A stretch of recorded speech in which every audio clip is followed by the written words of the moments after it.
میں پروفیسر محمد رضوان اللہ، Urdu department, Jain college آرا۔ یہ M اے Urdu first semester کا لیکچر ہے، جس کا ٹاپک ہے، موضوع ہے اس کا ہم نفسان رفتہ۔ یہ فرسٹ سمیسٹر میں پیپر 4 کا یہ لیکچر ہے، اور جس کا یونٹ نمبر 5 ہے۔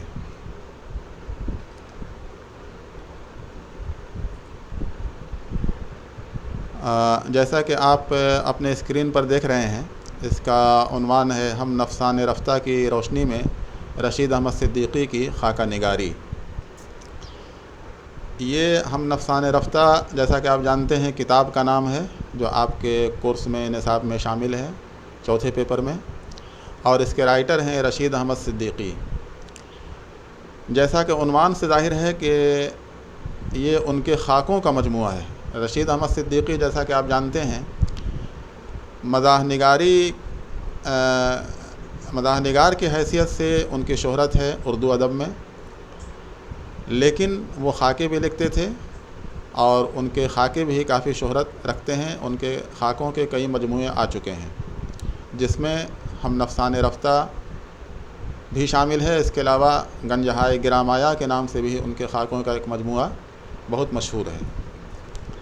خاکہ نگاری، جیسا کہ آپ جانتے ہیں، اسکیچ نگاری ہے، یعنی کسی شخصیت کے بارے میں، ایسی شخصیت جس کو آپ جانتے ہوں، پہچانتے ہوں، جس کے ظاہر اور باطن سے آپ واقف ہوں، ان کے محاسن اور معائب، یعنی ان کی خوبیوں اور خامیوں کو بھی جانتے ہوں، اور ان کو ادبی طریقے سے بیان کرنے کا نام گویا خاکہ نگاری ہے۔ اور رشید احمد صدیقی، جیسا کہ آپ جانتے ہیں، اس فن میں بہت مہارت رکھتے تھے۔ یہی وجہ ہے کہ ان کے خاکے بہت مشہور ہیں، اور جن لوگوں پر بھی انہوں نے خاکے لکھے ہیں، گویا ان کو انہوں نے اپنی تحریروں سے زندہ و جاوید بنا دیا ہے۔ شخصی خاکے کے فن کو امتیاز بخشنے میں رشید احمد صدیقی نے جو کارہائے نمایاں انجام دیا ہے، ادب کا کوئی ناقد اس سے انکار نہیں کر سکتا۔ ادب کا کوئی بھی ناقد، کوئی بھی قاری اس بات سے انکار نہیں کر سکتا کہ واقعی رشید احمد صدیقی نے شخصی خاکہ نگاری کے فن کو بے حد امتیاز بخشا ہے، بے حد خصوصیت بخشی ہے۔ ان کا شمار خاکہ نگاری کے معماروں میں ہوتا ہے۔ رشید احمد صدیقی نے جن شخصیتوں پر قلم اٹھایا ہے، ان میں شخصیتوں کے مقام و مرتبہ سے متاثر ہوئے بغیر صرف اپنی ذاتی وابستگی اور تعلقات ہی کو انہوں نے مد نظر رکھا ہے، اور یہی سبب ہے کہ ان کے خاکوں میں مولانا محمد علی اور پنڈت جواہر لال نہرو کے ساتھ چپراسی کندن کی شبیہ بھی نظر آتی ہے۔ یہ رشید احمد صدیقی کے خاکوں کے بارے میں ایک اہم بات، ایک بڑی بات، ایک بڑا نقطہ یہ ہے کہ انہوں نے خاکہ نگاری کے لیے جن شخصیتوں کا انتخاب کیا ہے، اس میں صرف بڑے لوگ نہیں ہیں یا صرف چھوٹے لوگ نہیں ہیں، بلکہ ہر طبقے کے لوگ شامل ہیں۔ بڑے لوگ بھی ہیں اس میں، جیسے مولانا محمد علی ہیں، پنڈت جواہر لال نہرو ہیں، مولانا ابوالکلام آزاد بھی ہیں، جن پر ہم نفسان رفتہ میں ان کا خاکہ شامل ہے۔ لیکن ایک اہم بات یہ ہے کہ انہوں نے ان شخصیتوں سے متاثر یا مرعوب ہو کر کوئی ان پر خاکہ نہیں لکھا ہے، بلکہ اپنے ذاتی تعلقات کی بنیاد پر جو ان پر اثرات مرتب ہوئے تھے ان شخصیتوں کو دیکھ کر، ان پر انہوں نے ان کو سامنے رکھ کے انہوں نے ان پر خاکے لکھے ہیں، اور ان کی عظمت کا بھی اعتراف کیا ہے، اور کہیں پر اگر کوئی کمزوری ہے، خامی ہے، تو ان کی طرف بھی اشارہ کیا ہے۔ یوں تو رشید احمد صدیقی کے خاکوں کے 2 مستقل مجموعے چھپ چکے ہیں، گنجہائے گرامایا اور ہم نفسان رفتہ۔ جیسا کہ ہم نے بتایا آپ کو کہ ان کے خاکوں کے 2 مجموعے بہت مشہور ہیں، گنجہائے گرامایا اور ہم نفسان رفتہ، لیکن ایسی بات نہیں کہ ان کے تمام خاکے بس انہی دونوں کتاب میں شامل ہیں، بلکہ ان کی دیگر تصنیفات، مثلاً آشفتہ بیانی میری اور مضامین رشید میں بھی ان کی خاکہ نگاری کے نمونے مل جاتے ہیں۔ یہ تو 2 کتابیں، گنجہائے گرامایا اور ہم نفسان رفتہ، گویا ان کے خاکوں کے مستقل مجموعے ہیں، لیکن ان کی جو دوسری کتابیں ہیں، آشفتہ بیانی میری اور مضامین رشید وغیرہ، اس میں بھی کئی شخصی خاکے مل جاتے ہیں۔ خاکہ نگاری میں رشید احمد صدیقی کی کامیابی کا ایک راز شخصیتوں کا انتخاب ہے۔ انہوں نے ان شخصیتوں کو اپنا موضوع بنایا ہے جن سے انہیں تعلق خاطر تھا۔ رشید صاحب پہلے شخص ہیں جنہوں نے اس فن کو رفتوں سے روشناس کیا، وہ قاری کو اپنے زور قلم سے مسحور کرنے کا فن جانتے ہیں۔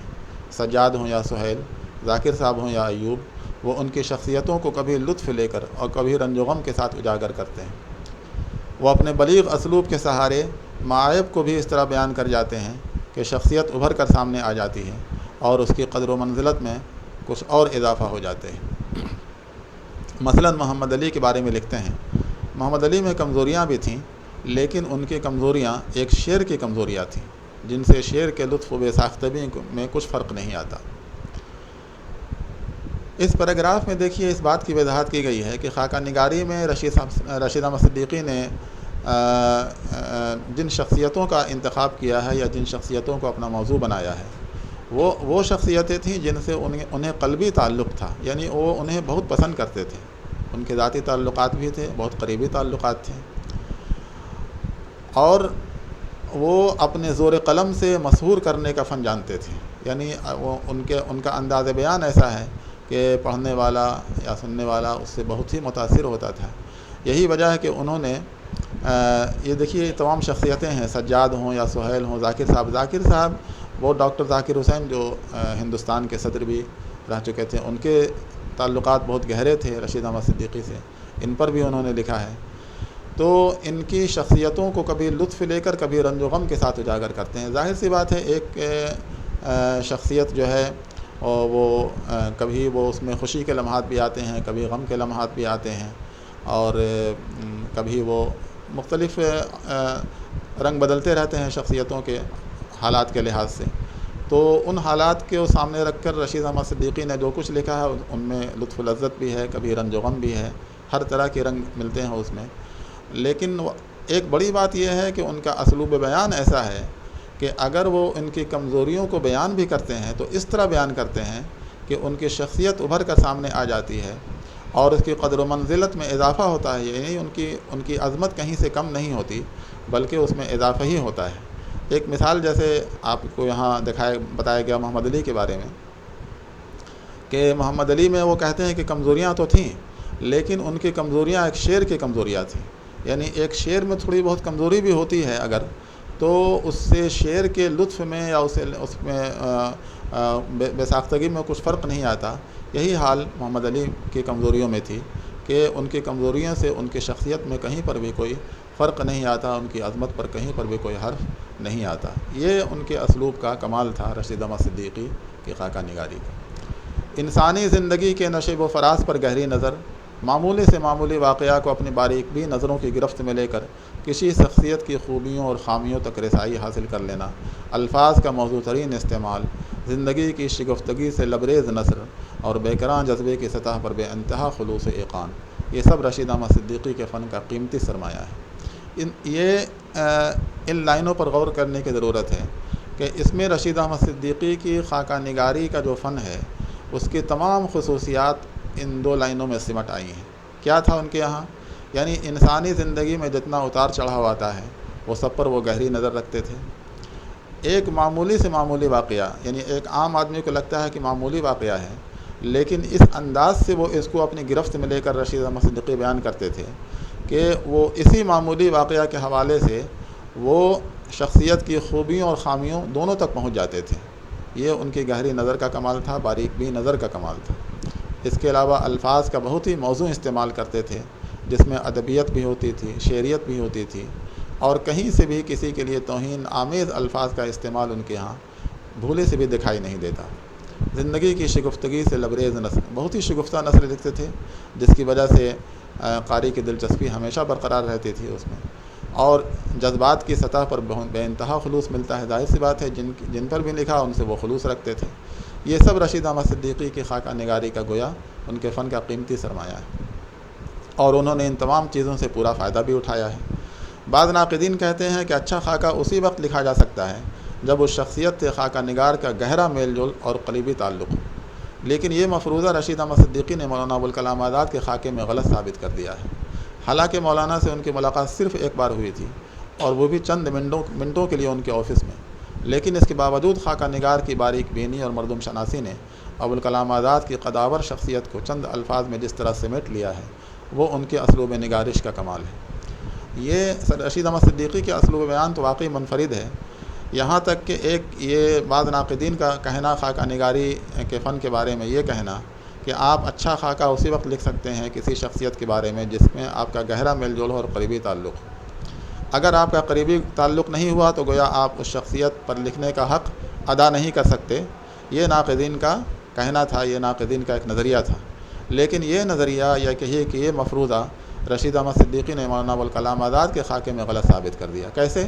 اس لیے کہ مولانا ابوالکلام آزاد سے ان کے بہت قریبی تعلق کبھی نہیں رہا، نہ کبھی گہرا میل جول رہا۔ زندگی میں صرف ایک بار ملاقات ہوئی، وہ بھی چند منٹوں کے لیے ان کے آفس میں۔ لیکن اس کے باوجود ان کی باریک بین نظر کا کمال دیکھیے، ان کے تجربے اور مشاہدے کا کمال دیکھیے کہ اس کے باوجود انہوں نے ایک ہی ملاقات کی جو رودات بیان کی، گویا اس میں پوری مولانا آزاد کی پوری قداور شخصیت کو جس طرح سمیٹ لیا ہے، وہ ان کے اسلوب نگارش کا کمال ہے۔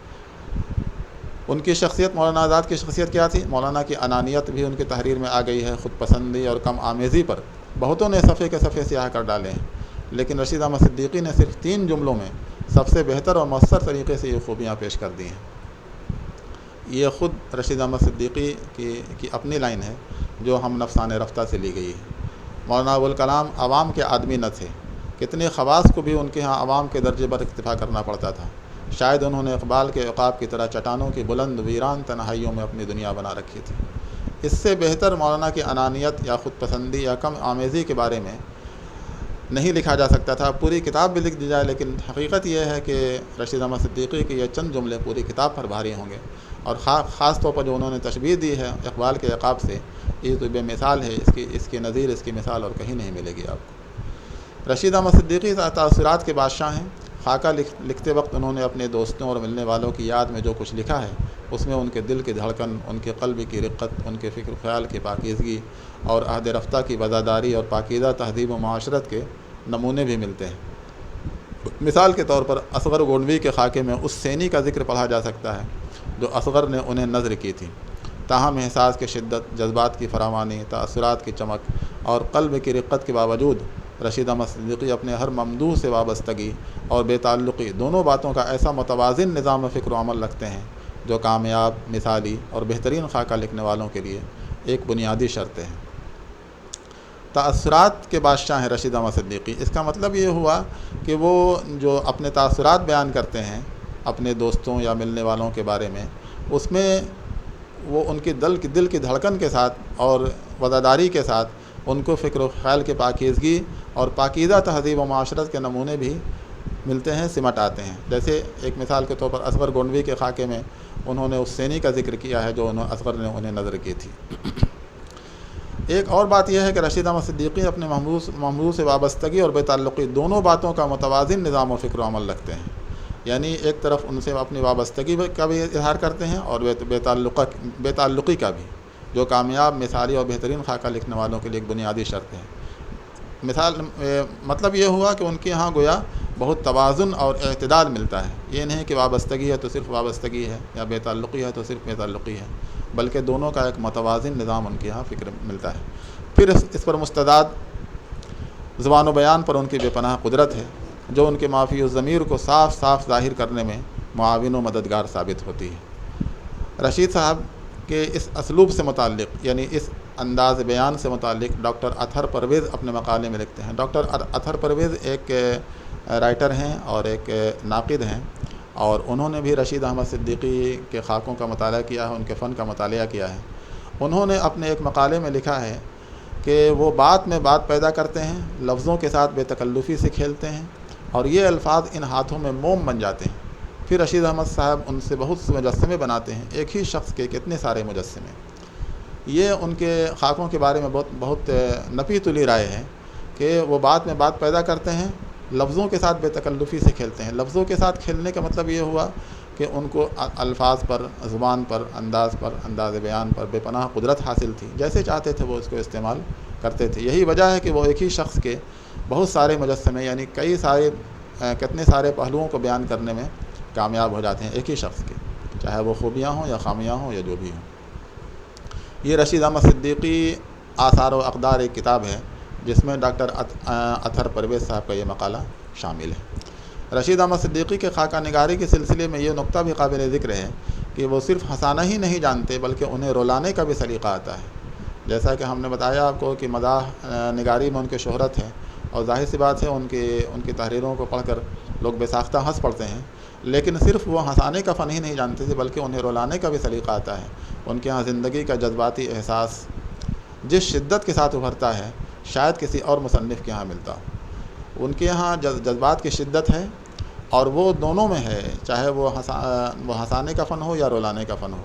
یہی وجہ ہے کہ الطاف فاطمہ ایک مصنف ہیں، انہوں نے رشید احمد صدیقی کی خاکہ نگاری کے بارے میں مطالعہ کرتے ہوئے لکھا ہے کہ انسانی رشتوں کی اٹوٹ سچائی اور گہرے پن کا احساس دلانا ہو تو گنجہائے گرامایا کا حوالہ ناگزیر معلوم ہوتا ہے۔ گنجہائے گرامایا سے مراد ان کے خاکوں کا مجموعہ جو میں نے بتایا آپ کو، یعنی الطاف فاطمہ کے کہنے کا مطلب یہ ہے کہ اگر آپ انسانی رشتوں کی اٹوٹ سچائی دیکھنا چاہتے ہوں یا گہرے پن کا احساس کرنا چاہتے ہوں تو آپ کو رشید احمد صدیقی کے خاکوں کا مطالعہ کرنا ناگزیر ہے، جس کا ایک اہم حوالہ گنجہائے گرامایا ہے، اور اس کے علاوہ ہم نفسان رفتہ بھی ہے۔ اردو ادب میں رشید صاحب پہلے خاکہ نگار ہیں جنہوں نے ادب کے شائقین کو اس فن کی دلکشی کا احساس دلایا۔ دیکھیے ان سے پہلے بھی خاکے لکھے جاتے رہے ہیں اردو ادب میں، لیکن حقیقت یہ ہے کہ یہ فن جتنا مقبول ہوا رشید احمد صدیقی کے لکھنے کے بعد، خاکہ نگاری کا فن ان سے پہلے اتنا مقبول نہیں تھا، اور اس میں ان کے انداز بیان کو بلا شبہ بہت بڑا دخل ہے، اور شخصیتوں کو اس طرح تخلیق کر کے پیش کیا ہے کہ اردو کے بعض قارئین اس صنف میں افسانے جیسی دلچسپی لینے لگے ہیں۔ واقعی اس میں افسانے جیسی دلچسپی پیدا کر دی ہے رشید احمد صدیقی نے۔ یہی وجہ ہے کہ قارئین کے درمیان یہ صنف پہلے اتنی مقبول نہیں تھی جو رشید احمد صدیقی کے خاکہ نگاری کے بعد مقبول ہوئی۔ مرقع نگاری میں رشید صاحب کا کوئی حریف نہیں، یعنی کوئی ان کی مثال نہیں۔ محمد علی جوہر، اقبال اصغر اور ذاکر صاحب ہوں، یا کندن چپراسی، یا کوئی نومولود بچہ، وہ سب کو صفحہ قرطاس اور مجسم اور متحرک کرنے کا فن جانتے ہیں۔ یہ دیکھیے اس میں اتنا بڑا نام ہے محمد علی جوہر کا، اقبال کا، اصغر کا، ذاکر صاحب کا جو صدر جمہوریہ ہند تھے، اور انہی کے ساتھ ایک چھوٹا سا نام ہے کندن چپراسی کا، اس پر بھی انہوں نے لکھا ہے، اور لکھنے کا انداز ایسا ہے کہ سب کے ساتھ مجسم اور متحرک کر دیا ہے صفحہ قرطاس پر ان سب کو لکھتے ہوئے۔ رشید احمد صدیقی بحیثیت ادیب اپنے منصب و مقام سے بخوبی واقف ہونے کے ساتھ فن اور زندگی کے اخلاقی تقاضوں سے بھی پوری طرح آگاہ ہیں۔ یہ بات ان کے مرقوں میں نمایاں طور پر سامنے آتی ہے۔ وہ بحیثیت ادیب تو واقف تھے ہی، اس کے علاوہ زندگی کے جو اخلاقی تقاضے ہیں اس سے بھی وہ پوری طرح آگاہ ہیں۔ یہی وجہ ہے کہ ان کے یہاں آپ کو کوئی توہین آمیز بات نہیں ملے گی، کہیں اخلاقیات سے گری ہوئی کوئی بات ان کے یہاں نہیں ملے گی۔ یہ بات ان کے مرقوں میں نمایاں طور پر سامنے آتی ہے۔ رشید صاحب کے اپنے تجربات و مشاہدات، ان کی فکر انگیز باتیں اور ان کے متاثر کن فقرے کا قارئین کے لیے باعث کشش بھی ہیں اور بصیرت کا سامان بھی فراہم کرتے ہیں۔ بلا شبہ یہ دونوں باتیں ہیں، ایک طرف کشش کا باعث بھی ہیں اور ایک طرف بصیرت کا سامان بھی فراہم کرتے ہیں۔ بلکہ اس سے بھی آگے بڑھ کے کہا جائے تو انہوں نے گویا خاکہ نگاری کے لیے ایک رہنما اصول متعین کر دیا ہے، اور جو بعد کے جو آنے والے جو ادیب ہیں ان کے لیے بہت ہی یہ کارآمد ثابت ہوئی۔ بلا شبہ رشید احمد صدیقی ایک منفرد خاکہ نگار ہے، اس میں کوئی شک نہیں کہ وہ ایک الگ قسم کے خاکہ نگار ہیں، اپنی نوعیت کے الگ ہیں، بے مثال ہیں، بے نظیر ہیں۔ جدید خاکہ نگاری کے درمیان دو نام بہت اہم ہیں، زمانی لحاظ سے نہیں بلکہ اپنے خاکوں کے مزاج کے لحاظ سے، یہ ہیں رشید احمد صدیقی اور شاہد احمد دہلوی۔ شاہد احمد دہلوی کے بھی خاکوں کو آپ پڑھیں گے تو اس میں بھی بہت ہی شخصیتوں کا دلچسپ انداز بیان ملتا ہے۔ یہ دونوں اسلوب گر ہیں، یعنی اسلوب بنانے والے ہیں، اس میں کوئی شک نہیں۔ یہ صاحب طرز اسلوب کے حامل تھے یہ دونوں، اس لیے یہ دونوں اپنے اسلوب نگارش کی بدولت شخصی خاکہ نگاری کے منتہائے کمال پر نظر آتے ہیں، یہ اپنے عروج پر نظر آتے ہیں، بالکل کمال پر نظر آتے ہیں، اور یہی وجہ ہے کہ اس کمال کو ابھی تک کوئی اس کمال کے آگے کوئی نہیں جا سکا ہے، کوئی سبقت نہیں لے جا سکا ہے۔ تو یہ خاکہ نگاری کے فن اور رشید احمد صدیقی کی خاکہ نگاری کی خصوصیات کے بارے میں ایک مختصر سا لیکچر تھا، جس کو آپ لوگوں نے امید ہے غور سے سنا ہوگا، دیکھا بھی ہوگا، اور امید ہے آپ تمام لوگ اس سے فائدہ اٹھائیں گے۔ شکریہ۔